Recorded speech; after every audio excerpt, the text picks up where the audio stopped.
Ya Baraka, Ya Baraka, Yahweh, Yahweh, Waya Shamaka, Waya Shamaka, Yahweh, Yahweh, Yahweh, Yahweh, Panyawa Al Yaka, Panyawa Al Yaka, Waya Khanka, Waya Khanka, Yahweh, Yahweh, Yasha'a Yahweh, Yasha'a Yahweh, Panyawa Al Yaka, Panyawa Al Yaka, Waya Sham, Waya Sham, Laka Shalom, Laka Shalom, Yahweh Bahasham, Yahweh Bahasham, Yahweh Shai, Yahweh Shai, Barak Rapah, Barak Rapah, Yahweh, Yahweh, Yahweh Bahasham, Yahweh Bahasham, Yahweh Shai, Yahweh Shai,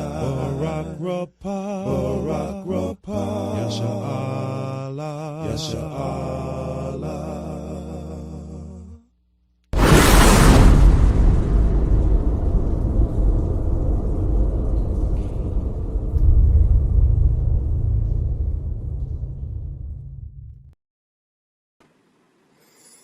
Shalom, shalom. I want to start off by giving all praises, honor, and glory to Yahweh by Hamashiach Yahawashi.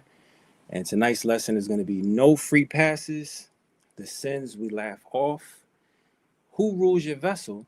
Are you a slave to food and alcohol? So I titled this lesson this way because I personally have dealt with controlling my vessel when it comes to food, when it comes to alcohol, when it comes to nutrition, when it comes to training, when it comes to the spiritual aspect of what we call fitness or what we call health. When you read the book of Sirach, chapter 38, it explains falling into the hand of the physician and what that means, and the importance of leaving off from sin. I'll tell you, when I first came into this school, I was about 65 pounds overweight, a little further than clinically obese, weak. Anybody that knows, for those that don't know, I'll tell you, I could do maybe one sit-up when I came into the school, the training that I went to. The rest were all crunches. They said 50 sit-ups, I almost died. Came home, my wife knows, I broke down because 4 years prior to that, I was an athlete. I was a certified personal trainer. So it wasn't ignorance of fitness. It wasn't ignorance of nutrition. It was spiritual because I had allowed my vessel to get out of control from my eating habits, overeating, over drinking, and under moving. So this lesson that I'm going to give you tonight, I'm giving it to you from the vantage point of somebody that at the age of 44 years old, going into 45, came amongst 20 to 30-year-olds and realized exactly how far I have fallen and where I needed to get to if I'm going to be considered for the kingdom and considered a warrior. So without further ado, I'm going to get into the first slide here. And this is 1 Corinthians chapter 6 and verse 9. It says, "Know ye not that the unrighteous shall not inherit the kingdom of God? Be ye not deceived, neither fornicators, nor idolaters, nor adulterers, nor effeminate, nor abusers of themselves with mankind, nor thieves, nor covetous, nor drunkards, nor revilers, nor extortioners shall inherit the kingdom of God." So we read this scripture, and I think, I think I speak for most of us when we look at this scripture. We look at the fornication, the idolatry, the adultery, the homosexuality aspects, the thievery, but we gloss over being a drunkard. We gloss over being a reviler, what those things actually mean. and the spirit that those things come with, and the lack of discipline that they show in our daily lives and in our vessel. So we live in a culture that is quick to call out certain sins. We preach hard against lying, stealing, adultery, murder. But when it comes to the 2 a.m. DoorDash dinners, the continuous overeating, or getting drunk on the weekends, we stay silent. We laugh it off as just eating good or having a good time. The scriptures don't give a pass to physical overindulgence. It groups these habits right alongside the sins we are quickest to judge.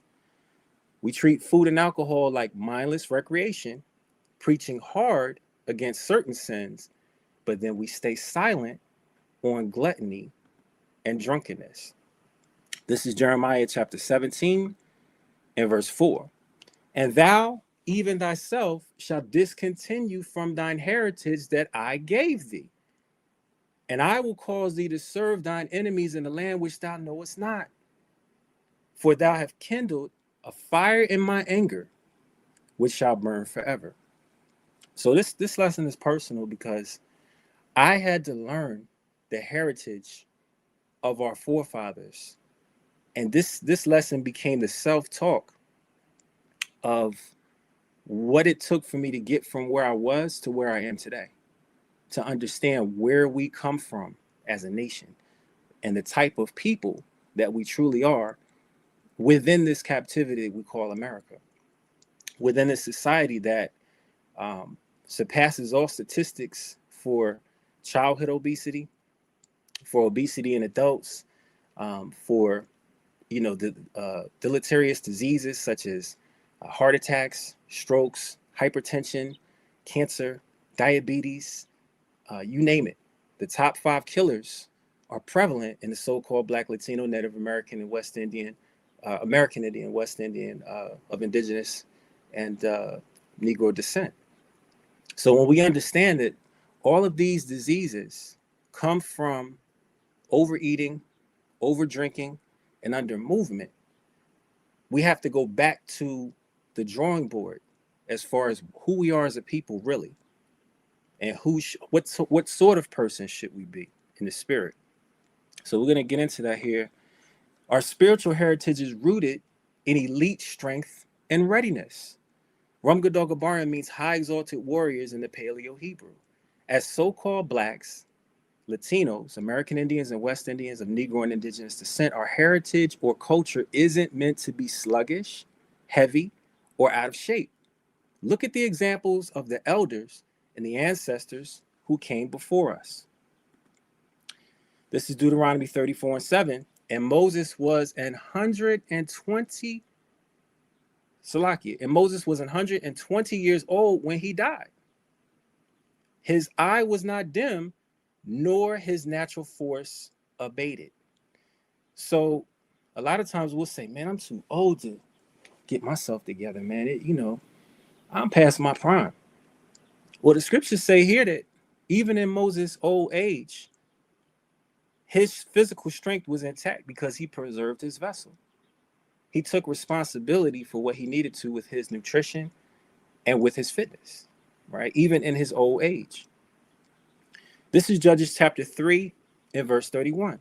And after him was Shamgar, the son of Anath, which slew of the Philistines 600 men with an ox goad, and he also delivered Israel. So for those of us that don't know, an ox goad is about 6 feet long, and it's used to prod oxen into the pen. And on the end of that 6-foot pole, it has a hook that you can kind of put around the neck of the animal to guide them, prod them and guide them. So with this tool that's used for shepherding the oxen, this man killed 600 men with this thing. Okay. So Shamgar's elite physical conditioning and tactical dominance matched the exact standard of a high exalted warrior. This is a trained man. This is 1 Chronicles chapter 12 and verse 8. And of the Gadites that separated themselves unto David, into the hold to the wilderness men of might and men of war fit for battle, that could handle shield and buckler, whose faces were like the faces of lions and were swift as the roes upon the mountains. So these men weren't just strong, that they could hold a shield and a sword. A lot of people say, well, you know, I'm strong, man. I could bench 300, but can you run? Can you move? Are you agile? Right? Because I had to learn this. There's 6 different fundamental types of fitness, right? You have strength, you have conditioning, you have flexibility, you have mobility, you have agility, right? You have flexibility. You have so many different aspects that you have to be a balanced breakfast, so to speak. You can't just be strong, big for nothing. You got to be able to move. Clearly, here on the battlefield, it says these men were as swift as roes upon the mountains. That means like an antelope or a deer. These men were quick. They were agile. They could move, right? This is 2 Samuel chapter 23 and verse 8. These be the names of the mighty men whom David had. The Tachmonite that sat in the seat, chief among the captains. The same was Adino the Eznite. He lifted up his spear against 800, whom he slew at one time. This man killed 800 men by himself. Okay? These are mighty men. This is the lineage that we come from. Adino was the chief of David's top 3 elite warriors. His physical endurance and combat efficiency allowed him to stand his ground against an overwhelming force single-handedly. Our general in the school, General Gawar, always teaches, you're not strong because you put this shirt on. You're not strong because of the men that are next to you. Because if you by yourself, you will get washed. What do you do when you're by yourself? How do you handle yourself? How can you defend yourself? How do you move when you're surrounded? Do you just allow them to jump you, or are you able to get out of that situation unscathed or alive? Right? These are the things we have to think about. Because you're not strong because of who you roll with. That's the point. This is 2 Samuel chapter 23 and verse 9. And after him was Eleazar, the son of Dodo, the Ahoite, one of the 3 mighty men with David, when they defied the Philistines that were there gathered together to battle. And the men of Israel were gone away. He arose and smote the Philistines until his hand was weary, and his hand clave unto the sword. And the Lord wrought a great victory that day, and the people returned after him only to spoil. So this man, once again, he had to fight by himself because everybody else ran away. And this man fought so hard that his hand literally stayed stuck to his sword. His hand froze in that position, right? So you have to understand, Eleazar exemplifies the raw grip strength, muscular endurance, and refusing to quit mindset of a warrior. He fought past the point of physical exertion, and this was until his hand literally locked into his weapon, right? This is 2 Samuel chapter 23 and verse 11. And after him was Shammah, the son of Agi, the Harite. And the Philistines were gathered together into a troop, where was a piece of ground full of lentils, and the people fled from the Philistines. But he stood in the midst of the ground and defended it and slew the Philistines, and the Lord wrought a great victory. Right? So the Lord continues to get credit for this, but keep in mind the vessels that these men have that are allowing them to do these things, right? Shammah demonstrates the mindset of a warrior, because once again, this is spiritual. We're going to get more into that. When the rest of the army ran away out of fear, Shammah stood alone in the middle of a field, held it down, and cut down the enemy. This is 2 Samuel chapter 23 and verse 18.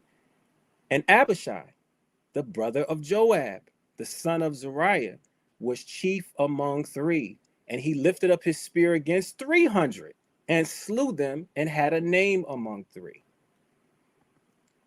So Abishai was chief of the second tier of the mighty men.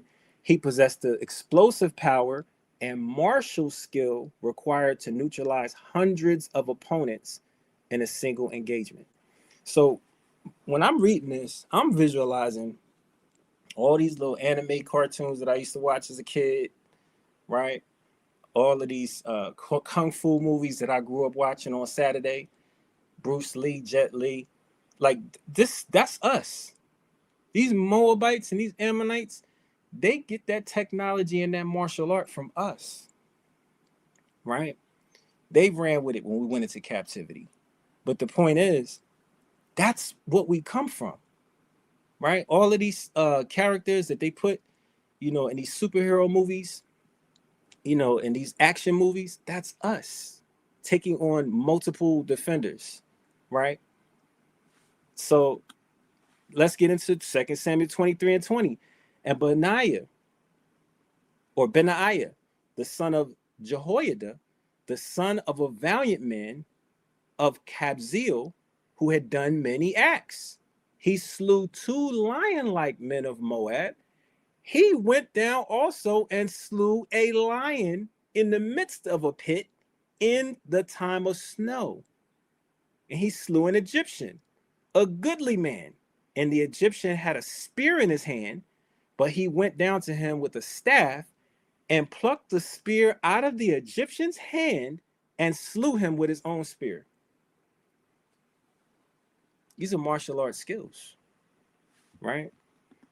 So Benaiah's resume is defined by executing elite, athletic, and combat feats under the most brutal conditions. This man was doing this in the snow. So rain what rain, snow what snow, right? Heat, what we talking about? Including taking down apex predators. This man fought a lion in the dead of winter and turning an enemy's weapon against them. Let me hold that. Let me show you what to do with that. Okay? This is what we come from. So these accounts prove that the standard of the scriptures is not one of weakness or passivity. These men maintained their vessels at the highest absolute level of physical readiness, ensuring that when the spirit of strength came upon them, their muscles, their bones, and their endurance were fully capable of executing the task. Why would I take a Hemi engine and put it inside of a Prius? You gotta think about that. You talk about the Lord putting his spirit on you to do things. What kind of vessel are you that he's gonna put the spirit, and what is he gonna get out of it? He might kill you, put the spirit on you to do something like this. If your heart can't take it, you gotta think about these things. So this is 1 Maccabees chapter 3 and verse 3. So he gat his people great honor and put on a breastplate as a giant and girt his warlike harness about him, and he made battles, protecting the host with his sword. In his acts he was like a lion, and like a lion's whelp, roaring for his prey. So now we're going to get into the Maccabees, man. Judas was the ultimate combat general. He was known for his explosive power in close quarters combat and his ability to single-handedly change the momentum of a war. When we get into the Haitian Revolution, we get into the history, you find that they were reading these scriptures about the Maccabees. And that's what motivated them to stand up against their oppressors and eventually get their independence. All right, we're going to read more about this. 1 Maccabees chapter 9 and verse 40.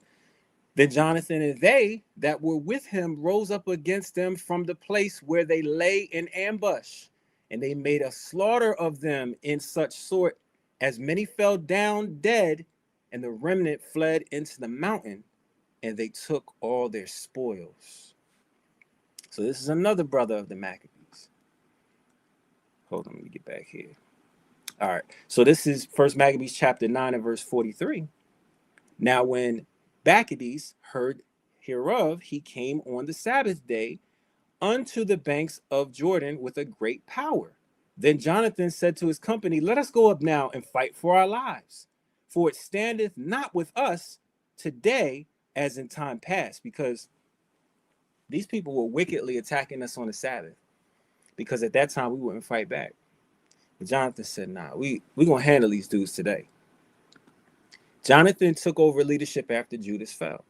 He was an expert strategist and a master of high endurance combat. This combat, high endurance, the ability to continue fighting is going to keep coming up as we read these scriptures. It's not just about how strong you are. It's not just about how fast you are, but it's about your endurance also, which is another aspect of fitness. It's not just what you can do, but it's how long can you do it, right? So high endurance combat, once leading his men to swim across the Jordan River to escape an ambush after inflicting heavy casualties on the enemy. So these men fought outnumbered and then swam across the Jordan River and continued fighting. Come on, man. This is what we come from, right? People be talking about triathlons, getting on a bike, running and swimming, right? You got to train for that.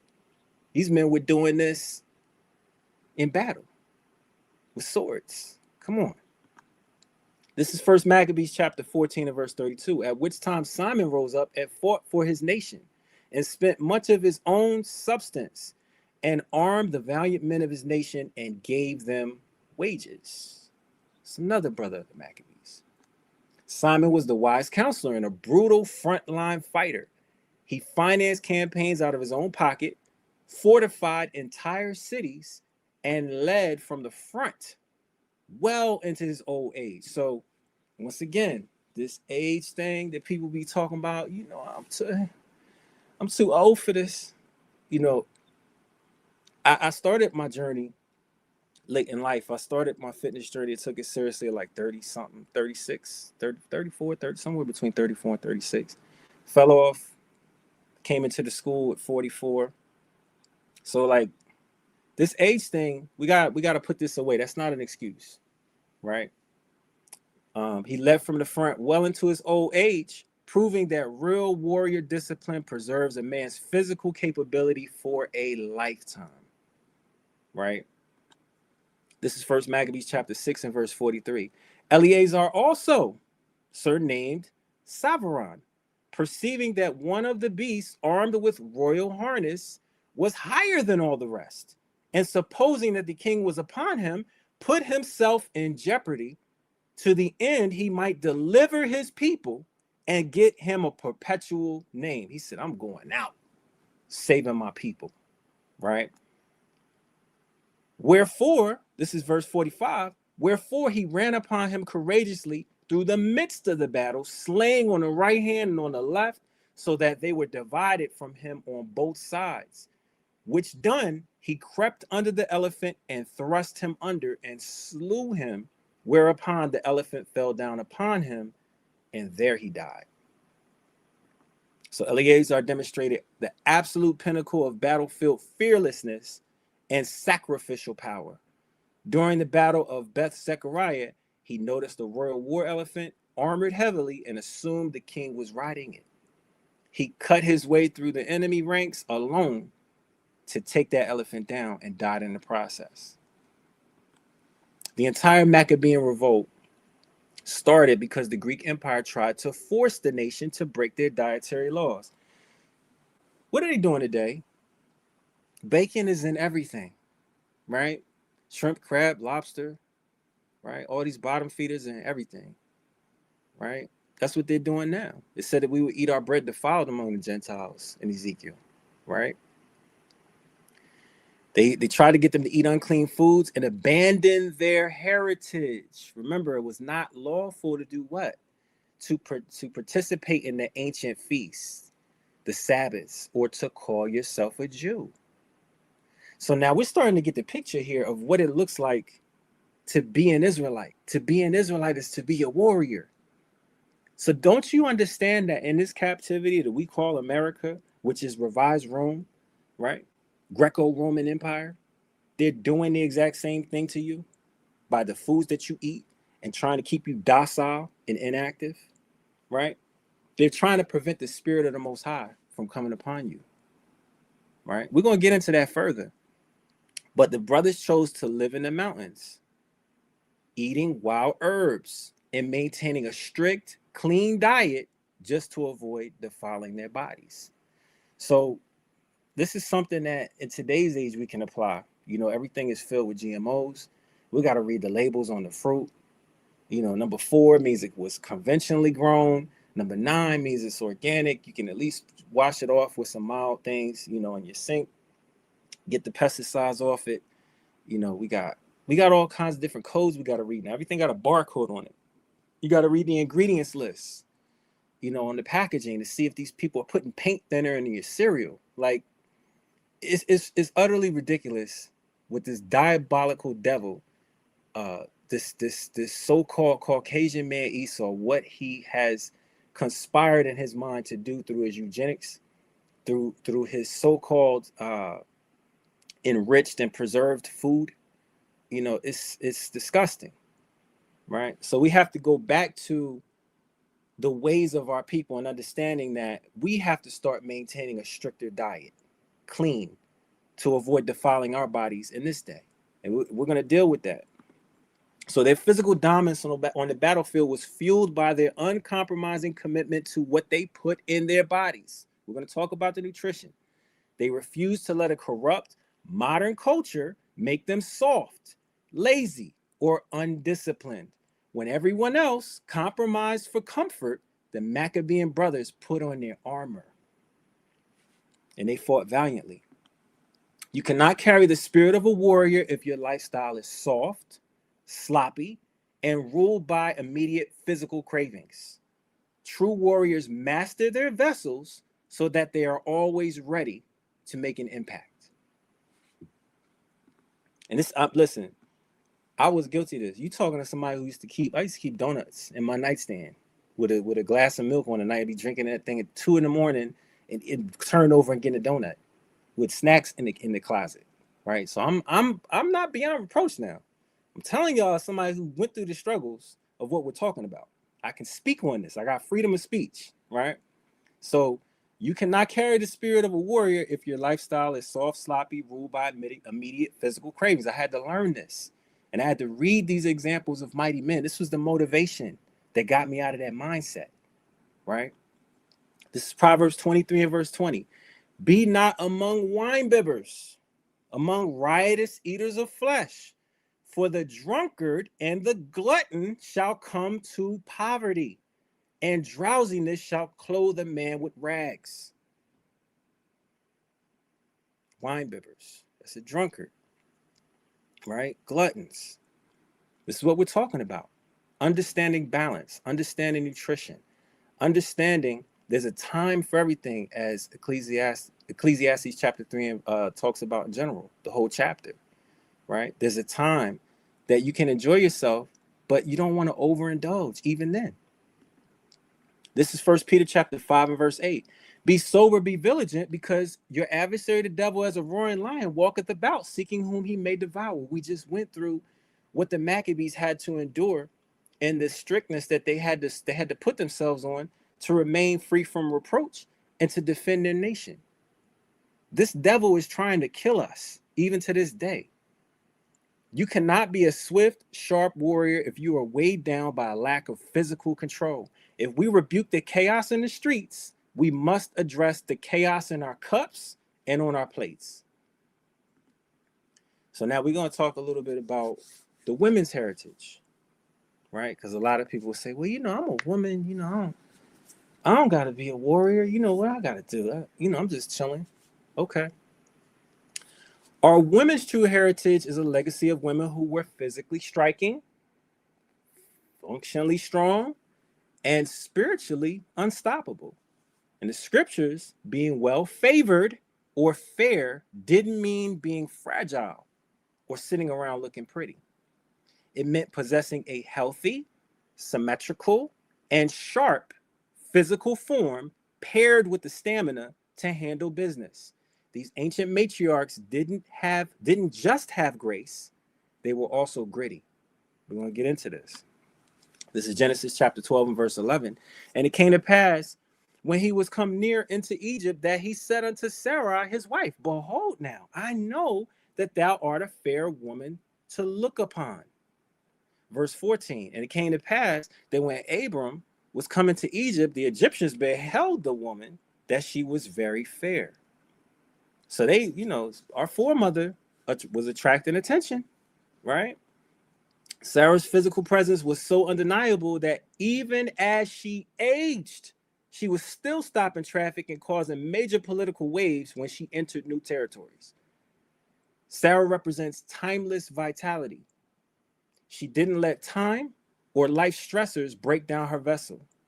Taking care of your own body today ensures that your strength, energy, and presence remain sharp and impactful throughout every season of your life. This is Genesis 24:16. And the damsel was very fair to look upon, a virgin, neither had any man known her. And she went down to the well and filled her pitcher and came up. So Rebecca is introduced as exceptionally beautiful, but her daily life required serious functional fitness. She didn't just look healthy. She single-handedly drew water for an entire caravan of thirsty camels. I had to look into this. How much water does a camel drink? That's a lot of water for a caravan. That's a lot of walking, a lot of deadlifting, a lot of core strength that she had to possess, right? This is a task requiring immense physical labor, endurance, and core strength. Rebecca is the blueprint for combining aesthetic grace with raw capability. True fitness isn't about looking good in an outfit.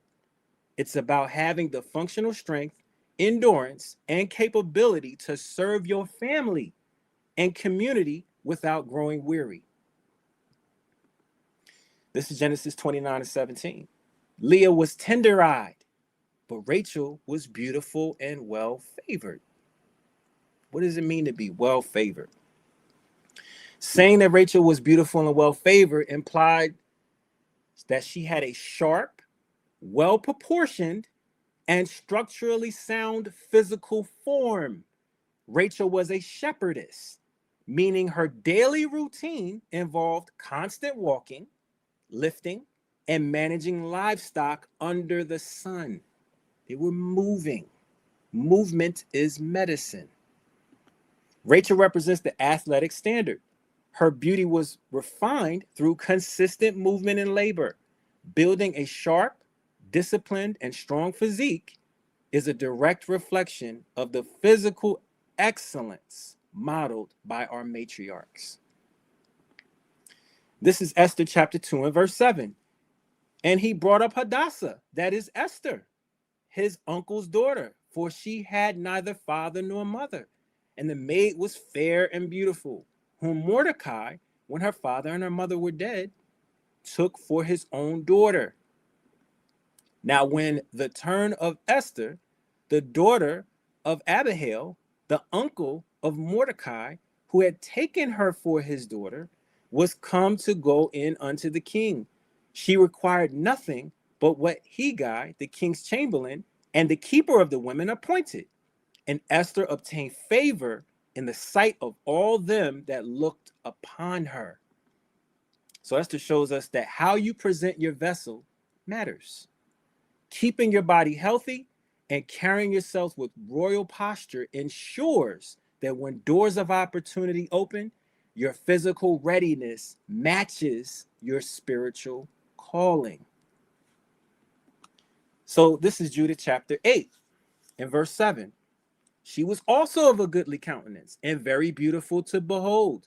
And her husband Manasseh had left her gold and silver and men servants and maid servants and cattle and lands, and she remained upon them. This is Judith chapter 10 and verse 4.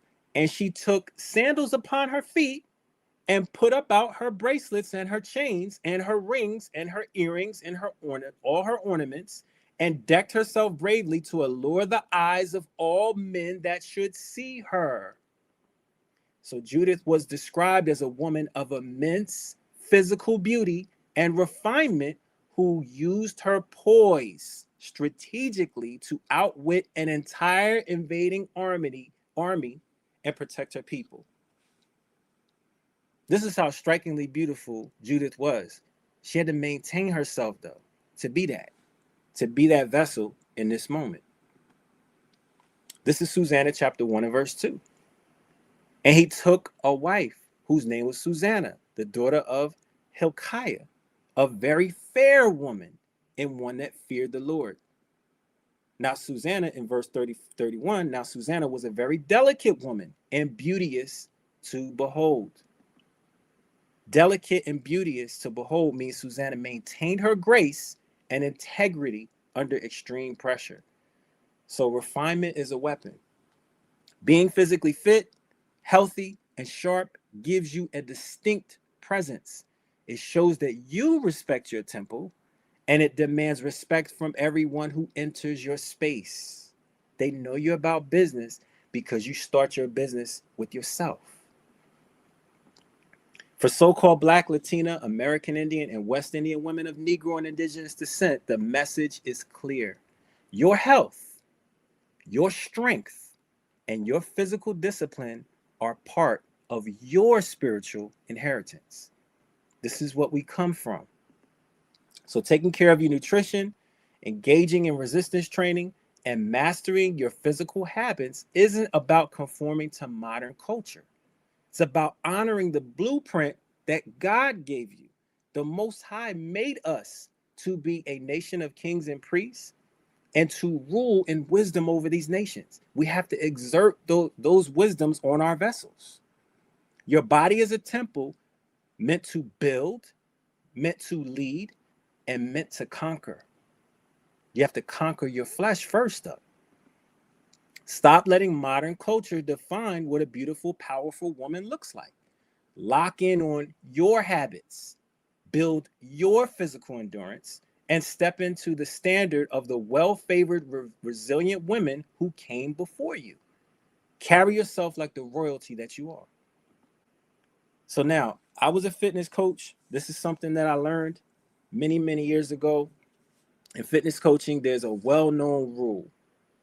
80% of the battle is nutrition. I always fought that battle. I would work out really hard, but I never really mastered how to eat properly. And I didn't learn how to eat in moderation. That's why when the activity, the movement stopped, I blew up. Like I said, I was over 65 pounds overweight. I ended up coming down 75 pounds, and I put on about 25 pounds of plus muscle, functional, because of this part here. Once I got the nutrition piece, that's what changed everything for me, right? And it made it easier for me to maintain, because that's the state that I'm in right now. I'm just maintaining, right? Waiting on Yahawashi, man. So in fitness coaching, is a well-known rule. 80% of the battle is nutrition, what you put into your body. And 20% is the work you put into training. So fitness and nutrition, it goes together. It's symbiotic. It's not about just going to the gym and jumping on a treadmill and walking for 2 hours and then going home and eating with no discretion, right? You have to master both parts in order to have lasting change and for it to be efficient in your life. You cannot out-train a bad diet. I'm gonna say it again. You, me, we cannot out-train a bad diet. And you cannot out-pray a lack of self-control, right? Because what do we have to do? We have to work in harmony with our prayers, right? So you have to eat in harmony with your goals. That's the point. If you lack the discipline to master your appetite, you cannot claim the title of a disciplined warrior, because it starts with your mind. And in this case, it starts with what you eat and how much of it, and what you drink and how much of it. The scriptures explicitly warn about what happens to the physical body when we lack boundaries. The word for this is surfeiting, eating and drinking to the excess, or binging to the point of sluggishness. We call it, in our community, we call it the itis. Man, I don't feel like going to work. You just sitting there just looking at the ceiling like, I shouldn't have ate all that. That's surfeiting. If you feeling like that after you ate, you're surfeiting. We're going to get into it. This is Sirach chapter 37 and verse 32. Be not greedy in any feasting, and pour not out thyself upon any meat. For in many meats there will be sickness, hypertension, cholesterol, heart disease, liver, kidney, right? Diabetes, cancer. You're going to die. You're going to get sick. And greediness will turn into choler. By surfeiting, many have perished. The Lord told you this was going to happen. But he that is temperate or in self-control shall prolong life. Let's make the word surfeiting plain for our generation. It's the endless, mindless snacking during late night gaming session. You sitting up playing NBA 2K, Call of Duty, eating Doritos and drinking Mountain Dew. You got a pile of cans. You got Cheeto dust on your hands on the controller. Come on, bro. Like, it's ridiculous now. It's ordering massive fast food meals out of pure boredom. I just want something. It's 2 a.m. I just want something. I'll just DoorDash it. We get Uber Eats. What are you doing? It's 2 a.m. Go to bed. You got to go to work tomorrow. Why are you eating a whole meal at 3 and 4 in the morning? I had to ask myself this question. It's the weekend binge drinking culture where the goal is to lose control. You know, binge drinking is a thing, man. Like, you get with your boys, y'all have that night on the town where it's like, you get home how you get home, you wake up where you wake up. That's not our culture.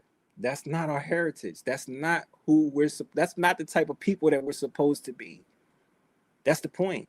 I had to learn this. So before you can even step into a boxing ring, which we have to do in our school, Lord in Christ, first time I sparred, I almost died. Like the first round, I thought I had something. Jab was connecting, catching them. Even my instructor was like, yo, you caught me with your jab. I must have had an off day. No, I could jab, bro. The problem is I couldn't keep jabbing because by the first round, I was winded. Second round, I'm out of breath. Now he's tagging me up. I'm like, come on, man. Like, I can't even defend myself at this point. He's just picking me apart. Footwork is on point. I can't move. My feet feel like I got cement blocks, and I'm just getting caught. And it just got to a point where I just hollered out, like, because I was so frustrated that my body would not do what my mind wanted to do. And I was so depressed behind it because I knew where I had been 4 years before this. I'm like, what happened? I happened. So we have to understand, there's levels of elite fitness. In our school, we have MMA fighters. One of the brothers just fought. He just got a championship. He just got a second championship in the amateurs. Brothers working on going pro MMA. We got brothers who are wrestlers, been state champions. We got brothers who are martial artists that go into tournaments. Man, in my school, man, I be on the line. Sometimes people be doing stuff. I be praying for them more than I pray for my brothers. Like, man, because I've seen some things. I say it like that at camp to where it's like I went to go to response to something and it was taken care of so fast when I was prospecting that I'm like, I'm praying for the people that's in front of us that are thinking about doing something. Because I'm like, Lord in Christ, do you even know what you're about to do to yourself? But before you step into a boxing ring, on a wrestling mat, or in a martial arts dojo, or handle the daily grind of supporting your family, you have to win the battle against the appetites of your own mind and mouth. I had to learn this because I wanted to box. I wanted to learn. I wanted to get back in shape. I had the desire, but until I mastered my nutrition, none of that would work for me. I would go to training. I would participate. I would be exhausted. But then once I got my vessel in control, then I got to the point where I was able to lead training. And they be calling on me like, hey, Kwan, take over. And I'm like, really? Because mentally, I was still that guy that was 65 pounds overweight. I was still that guy that was weak in the mind. But my body had changed because of the discipline and the practices that I was putting in place. So you have to win that battle against your own appetite, right? And your own thirst. That surfeiting that we talked about. Got to get that under control. So this is 1 Corinthians chapter 6 and verse 12. All things are lawful unto me, but all things are not expedient. All things are lawful for me, but I will not be brought under the power of any. So if you can't put something down for a week, it's controlling you. If you can't put the alcohol down, the beers, the liquor, you can't stop door dashing at 2 a.m. You got to be snacking all day. They got you. They're controlling you. You got to get control of your vessel, because it gets to a point to where, and I did a lesson on this, I'm going to do it again. Gluttony and drunkenness is a form of idolatry, because anything that you put before the Most High's commandments to an extent to where you can't control it, you're worshiping that thing, right? Surfeiting is a form of idolatry. So you're under the power of that thing. This is Philippians chapter 3 and verse 19, whose end is destruction, whose God is their belly. Lord in Christ. When I read this, I said, man, I got to get it together. This is crazy. I made my belly my God. Right? Idolatry. And whose glory is in their shame, who mind earthly things. I'm hungry. Well, we're going to get into this too, but yeah, you're going to be hungry. You're supposed to be fasting, though. Like, that's a part of this walk, too. Like, are you fasting when you pray? Do you fast? That's the question that we all have to ask ourselves. Like, are you fasting? Because if you don't know how to fast, there's certain spirits that won't leave. Demons that will not leave because you don't fast. You just wait for the Day of Atonement, Most High willing. This is Proverbs 23 and 2. And put a knife to thy throat if thou be a man given to appetite, idolatry. Mark chapter 9 and verse 28. And when he was coming to the house, his disciples asked him privately, why could we not cast him out? And he said unto them, this kind can come forth by nothing but by prayer and fasting. Got to learn how to fast regularly.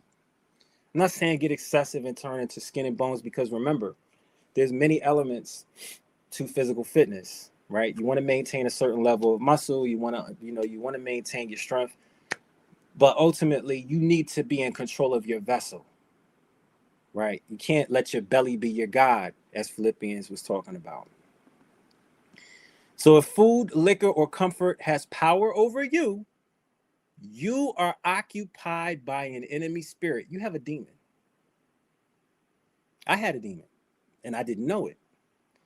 A true warrior masters their desires. They do not let their cravings master them. This is Wisdom of Solomon chapter 1 and verse 5. For the Holy Spirit of discipline will flee deceit and remove from thoughts that are without understanding, and will not abide when unrighteousness cometh in. So if you can't discipline your vessel, how are you calling for the Holy Spirit?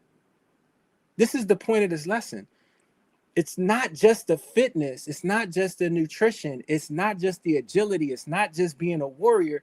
It's the fact that the baseline of this is discipline. And the discipline is what makes you a warrior. The discipline is what makes you fit. The discipline is what makes you healthy. The discipline is what makes you a child of the Most High God. So it's the foundation. It's the mindset. It's the spirit that is within you because you're obedient. Right?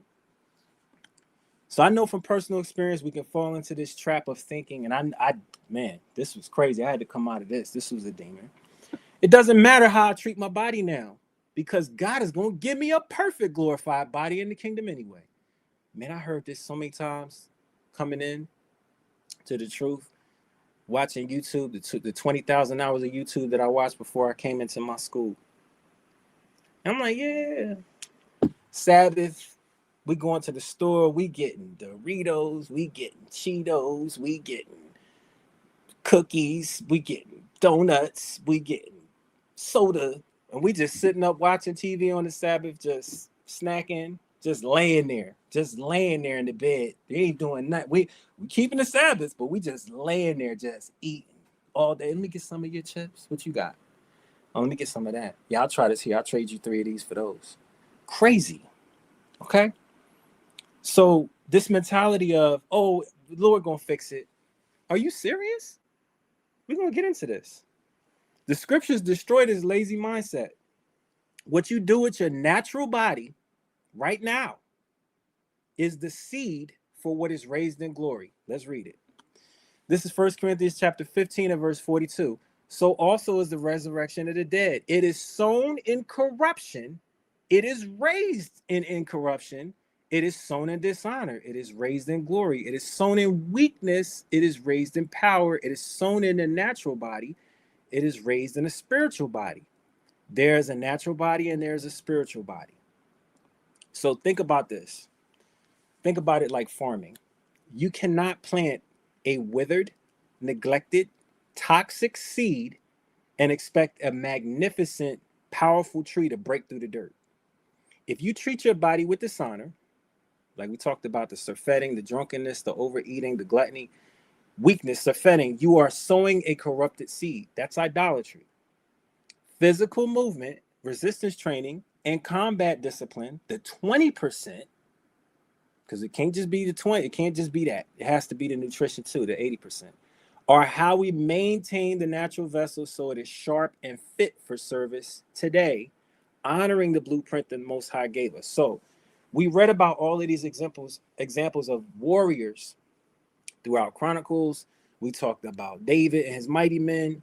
We talked about the Maccabees. We talked about all of these men that not only were warriors, but they had endurance. They were able to take out hundreds of men by themselves. Even when everybody else ran away, they stood and fought until everybody either ran away or died. Right? And then people came back to get, man, okay, you killed all these dudes. Okay, I'm going to take that off of him. I'm going to get that off of him. Thank you for that. Right? So we have to honor our vessel to make sure that we are warriors in the spirit, controlling that vessel so that we're fit for the kingdom, so that we're fit to be of that number, Most High willing, right? So this is Matthew chapter 18 and verse 18. Verily I say unto you, whatsoever ye shall bind on earth shall be bound in heaven, and whatsoever ye shall loose on earth shall be loosed in heaven. You got to get it together. Because if you want the kingdom and you want to be of that number, you have to start now with the warrior mindset that translates into your vessel, which becomes an outer representation of our forefathers and the heritage of those individuals who possess that mentality, that spirit, and that vessel. That's where we come from. We just went into it. So once the nutrition is locked in, the most important part, as we've been speaking on, the 20% of movement is what activates your vessel. So throughout the scriptures, physical feats were performed by men who kept themselves ready for war. Physical movement is the medicine to keep the temple functional. So we're going to get into Samson, right? This is Judges chapter 14 and verse 5. Then went Samson down, and his father and his mother to Timnath, and came to the vineyards of Timnath, and behold, a young lion roared against him. And the Spirit of the Lord came mightily upon him, and he rent him as he would have rent a kid, and had nothing in his hand, but told not his father or his mother what he had done. He just went and pulled this lion in half and was like, yo, I just did that? That was crazy. This is Samson, right? He's amazed at what he did. Didn't tell nobody. The Spirit of the Lord came mightily upon Samson, enabling incredible physical feats. We can read about all of the accounts of what Samson did. This is where you get the Incredible Hulk from. This is where you get Superman from. This is where you get all of these, these super overpowered characters in the scriptures. This is where the Greeks got Hercules from, right? The Most High, the point is that he uses strong vessels. Because if you read the account of Samson, you understand Samson was under a Nazarite vow, where not only could he not cut his hair, which everybody likes to focus on, but what else goes into a Nazarite vow? You don't drink alcohol, right? There's a very strict diet of what you can eat as well. So he's maintaining his nutrition too. It ain't just about the hair. Everybody's so focused on the locks that got cut. No, it was his obedience that gave him that strength and the vow that he was under since he was a child. So what vows are we going to make to the Most High as we go through this captivity is the question that we all have to ask ourselves, right? So this is Psalm chapter 18 and verse 32. It is God that girdeth me with strength and maketh my way perfect. He maketh my feet like hinds' feet and setteth me upon my high places. He teacheth my hands to war so that a bow of steel is broken by my arms. So this is David. David didn't just pray. We got all kinds of songs where David was singing and praying, but David trust and believe. When we talk about the stuff David was doing, he wasn't just sitting around praying for the Spirit to come upon him. David was training. David was running up walls. David was killing thousands of men. You think that the general of Israel that's running around with mighty men that we just read about that are killing hundreds of men by themselves, you think their general is not? Come on, man. We know the level that David was on. Okay? David trained his body in the scriptures here to pull back a steel bow. So in the school of Ram Gadal Gabaryam, we talked about some of the things that brothers do, and we implement body weight calisthenics. We implement weight training. We implement boxing, wrestling, mixed martial arts, because we understand that the body is borrowed real estate that is meant for service. We're going to talk about reasonable service and making your body a sacrifice, a living sacrifice. We're going to talk about the temple. This is 1 Corinthians chapter 6 and verse 19. What? Know ye not that your body is the temple of the Holy Spirit, which is in you, which ye have of God, and ye are not your own? For ye are bought with a price. Therefore glorify God in your body and in your spirit, which are God's. So we do everything to the glory of the Most High. We should be. Like I said, there was a time when I wasn't. And this lesson, these scriptures, is a compilation of all of the things that helped me to get out of the mindset that I was in. I had to come to the realization of where we come from and what sort of people we're supposed to be. So we're supposed to glorify God in our body and in our spirit, which belong to him. This is Romans chapter 12 and verse 1. I beseech you, therefore, brethren, by the mercies of God, that you present your bodies a living sacrifice, holy, which means set apart, acceptable to God, which is your reasonable service. So what is your reasonable service? The Lord gave you breath. He gave you life. He gave you functionality. You should be utilizing it for him. You should be utilizing it for your family.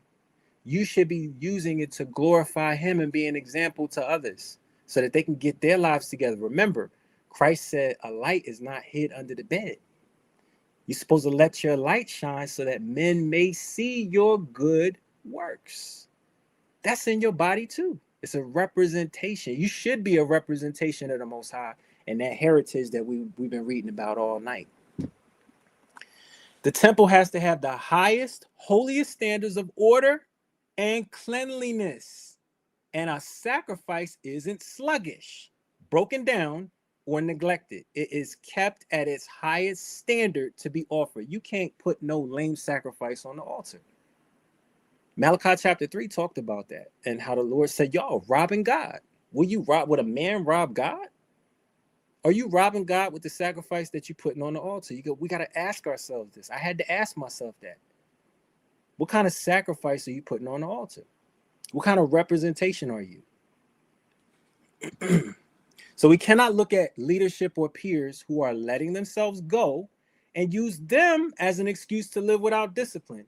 Man, I used to look at certain brothers. I'm not even gonna lie to you, and I say, well, man, these brothers are mighty in the spirit, man. Their belly is crazy. Like, I guess we could do that. I guess I could eat like that. I could drink like that. No, you cannot. Read the Bible. You should not be living surfeiting, gluttonous, drinking crazy like a drunkard, overeating, over drinking, and destroying your vessel. We talked about that glorified body. You need to be working on that now. Okay. We cannot look at leadership or peers who are letting themselves go and use them as an excuse to live without discipline. The Most High holds you accountable for your temple. This is Philippians chapter 2 and verse 12. Wherefore, beloved, as ye have always obeyed, not as in my presence only, but now, much more in my absence, work out your own salvation with fear and trembling. So in the context of the conversation that we're having, I don't need a workout partner. I'll do it by myself in the basement. I'll do it in the park. I'll go by myself. I ain't waiting on nobody. I'm working out my own salvation because I realized that a lot of times you try to link up, or something came up. Now you sit on the couch again. You try to, get up to do something on somebody else's schedule. It just don't work out sometimes. You have to work out your own salvation. You have to, man, if it's 2 a.m, that time when you ordering DoorDash, get a quick workout in and then go lay down. Tire yourself out. Go do something productive is the point, right? Do it on your schedule and on your pace, right? It's not a race. I'm not competing with nobody, and neither should you. But you should be doing something to make yourself 1% better every day. That's the goal. So just like physical fitness, spiritual warfare follows an 80-20 rule. 80% internal guard, what you allow into your mind, your spirit, and your body. 20% external output, the actions, training, and service that is visible to your community. I did a lesson a few weeks ago about you shall know them by their fruits, talking about the fruits of the spirit and how there are internal fruits, right, that you cultivate when nobody's watching, that the last 3 will show when you are tested, like your meekness, your kindness, your temperance, which is self-control. Those are the things that are displayed after you master the first 6. The last 3 come out for others to see. That's that 80-20 rule, right? So true mastery always moves from the inside out. What did Christ say? Stop cleaning the outside of the cup. You got to clean inside, right? That's what he told the Pharisees because they were hypocrites. To be a true warrior in these times, you must apply temperance or self-control to every area of your life. That's what we're talking about. From the inside out, nutrition, fitness starts here, right? And it's in your spirit as a result because of the discipline. This is Ephesians chapter 5 and verse 18. And be not drunk with wine, wherein is excess, but be filled with the Spirit. You got to stop the binge drinking, right? The scriptures talk about drinking, and it being a joyful thing and, being part of the feast. But we got to stop the binge drinking and we got to stop the excess. That's the point. It goes in harmony with that surfeiting, the overeating and the over drinking. And by the way, if you are on a fitness journey, I just want to put this out there. If you're on a fitness journey, you should really be cutting out alcohol because alcohol is something that it slows down your metabolism for 72 hours. You can't lose the weight that you're over. It's like you're destroying your metabolism, which is, think of it like a furnace. If a furnace is hot You could put a lot of wood on there that will continue to burn it, right? But if the fire is very low and you throw a log on there, it's gonna put the fire out. So that's what a heavy meal does, and that's what alcohol does. Alcohol is like pouring water on a fire. So now when you throw something heavy on there, now you don't overdrink alcohol, and then now you're gonna eat a heavy meal. Your body's not digesting it properly, and that's why you continuously gaining weight and you can't get the weight off.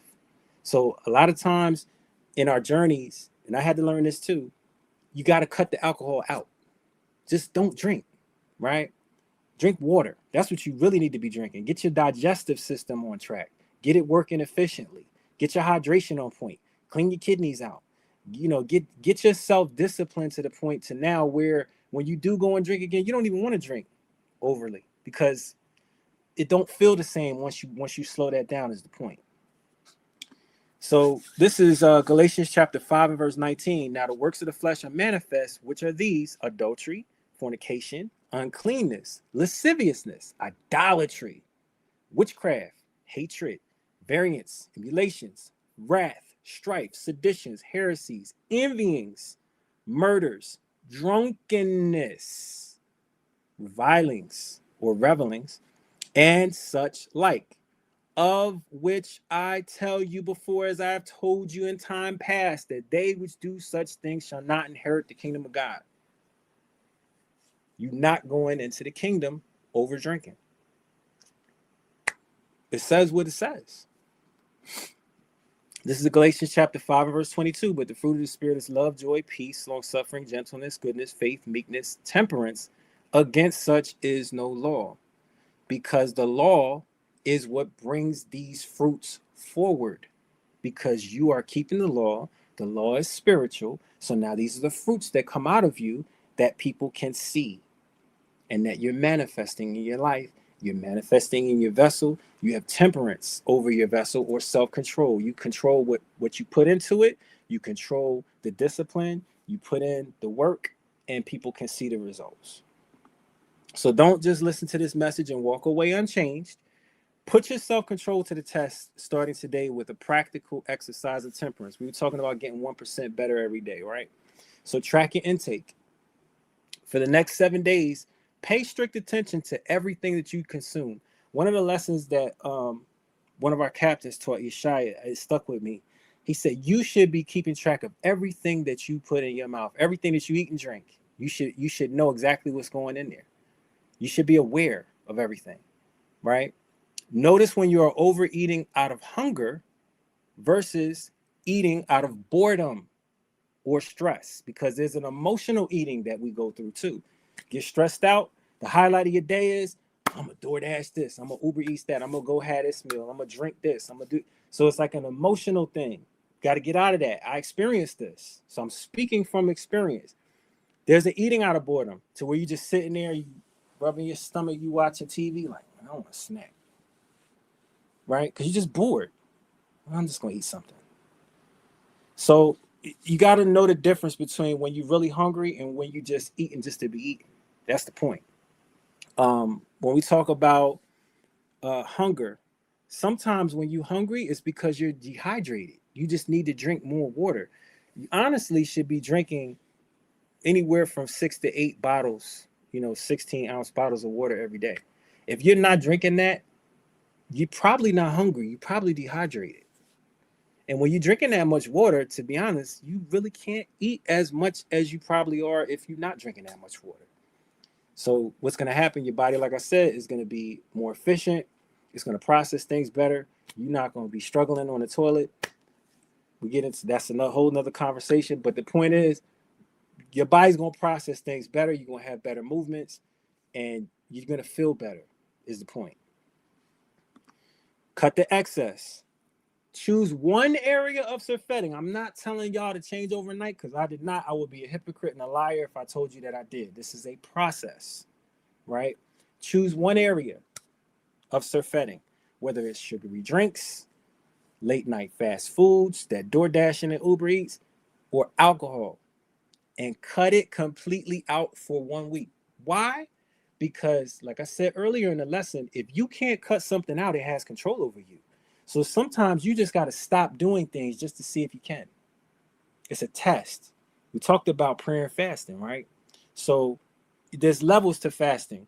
You got your Daniel fast where you just eating vegetables and fruits, things like this. You got your water fast, and then you got your dry fast, right? So it may not even be a water or a dry fast. It may not be a fruit fast, but it might just be like, I ain't eating no cookies, cakes, and pies this week. I'm gonna cut all of the sugary stuff out. I'm not getting no crazy coffee from Starbucks that I know. And by the way, you gotta track some calories sometimes just to see what you eating and drinking. Because these Starbucks drinks and stuff, a lot of times they be having 300 and 400 calories in it, and it's like you don't even know how you gaining weight. You drinking it. You might want to just cut some of these things out just to see how your body feels, right?